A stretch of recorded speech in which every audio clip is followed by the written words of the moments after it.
મૂર્તિના દર્શન કર્યા આપણે. પછી હતા ખીમડિયા હતા, કોટવાર હતા, સિકોતેરમાં હતા, અહીંયા પઠાપી છે, માં વરુડી છે, માં ખોડિયાલ છે. આ બધા હજારો વર્ષના ડેરા છે એની સ્થાપના. 1025માં એ સમયમાં નવગઢ રાજા હતા, રાજસિંગરના પિતા હતા.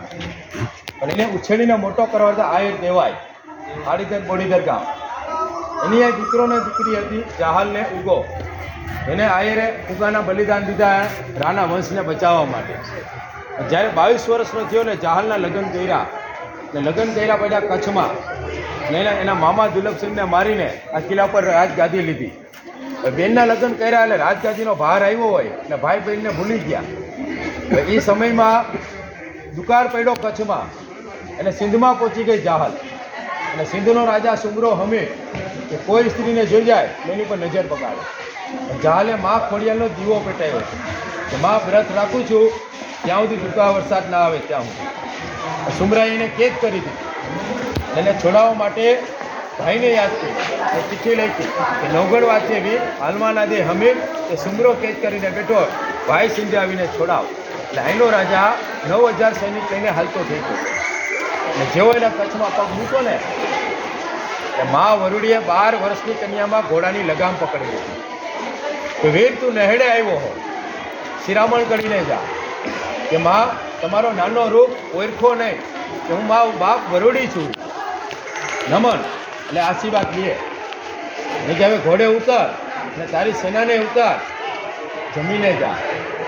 તો મા કેવડો સમય લાગશે, મારી કેવડી સેના છે કે બધું ભૂલી જાય તો ઘોડે ઉતર. ખાખડાના પાંદે મા વરુડીએ મટ્ટીના કોયડામાં ખીર બનાવીને સેનાને જમાવી.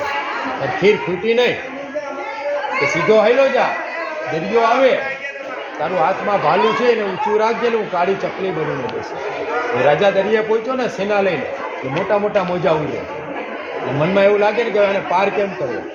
મા વરુડી ઉઠતા ઉઠતા આવ્યા એટલે ભાલું ઊંચું રાખ્યું એટલે કાળી ચકલી ભાલા પર બેસીને એટલે હાથ આમ કર્યો એટલે માળક બનવા માંડ્યું દરિયા. હવે તારા ઘોડાને લઈ જા, બે પગ મૂકશે ને એટલે છબકડા થાય ને પાછળ ધૂળના ઢગલા ઉડે ને માંડજે વરુડી. અને દરિયો પાર કરીને સુમરા હમીરને મારવાની નવગણે કોશિશ કરી ત્યાં પઠાપીર આડા આવ્યા. મા વરુડીના કારણે રખેવાલ હતા એટલે મરી ગયા.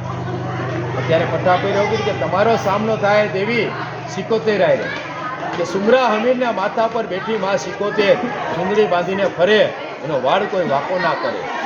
એટલે ખોડલને યાદ કરે. મા ખોડિયાલ ઉઠતા ઉઠતા આવે અને સિકોતેરને સમજાવે, સિકોતેર સમજે નહીં. એટલે ખોડિયાલમાં નવગણને કહે હવે રાજનને એક મેળો માર.